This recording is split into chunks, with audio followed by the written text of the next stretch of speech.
សួស្តីបងប្អូនថ្ងៃនេះយើងមកអាប់ដេតជាមួយក្រុមហ៊ុនUU រៀមសារជាថ្មីក្រុមហ៊ុននេះ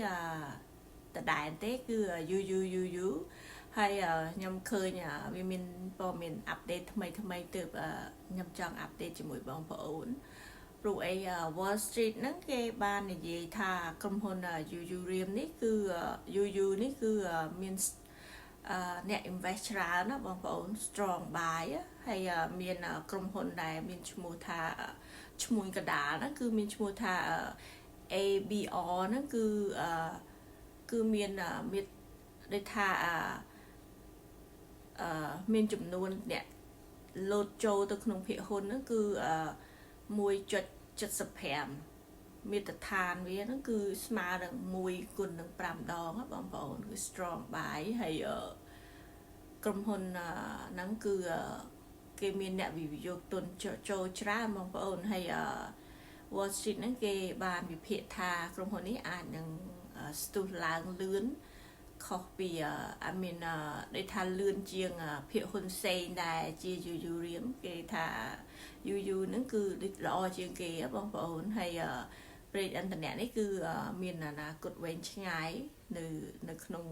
មួយឆ្នាំទៀតហ្នឹងគឺអាចកើនប្រាក់ចំណេញបានច្រើនជាងនេះព្រោះអីឥឡូវហ្នឹងគឺភាគហ៊ុនហ្នឹងគឺមានតម្លៃត្រឹមតែក្រោម$18បងប្អូនអញ្ចឹងខ្ញុំគិតថាបើសិនជាក្រុមហ៊ុននេះវាចុះតំ17បន្តិចបន្តួចប្រហែលជាខ្ញុំទិញថែមខ្ញុំមានច្រើនគួរសមដែរប៉ុន្តែខ្ញុំនៅតែចង់ទិញបន្ថែមទៀតព្រោះអីឥឡូវវាកំពុងតែចុះថ្លៃពេលយើងទិញវាចុះអញ្ចឹងទៅបើសិនជាវាឡើងវិញបានតែ27ដូចប្រហែល3ខែមុនណាគឺក៏បានច្រើនដែរបងប្អូនការចំនួនឆ្នាំទៅគឺខ្ញុំបានទិញវានៅក្នុងចំនួនដូចជា$15ហើយដូចជា$15ហ្នឹងខ្ញុំឈប់ទិញហើយខ្ញុំនៅចាំវាប្រហែលជា3ខែបានវាឡើងបងប្អូនតែ3ខែហ្នឹងគឺវាសមនឹងតម្លៃដែលខ្ញុំរងចាំគឺខ្ញុំចំណេញបានច្រើនមែនតើខ្ញុំគិតថាมันខកដូចថាมัน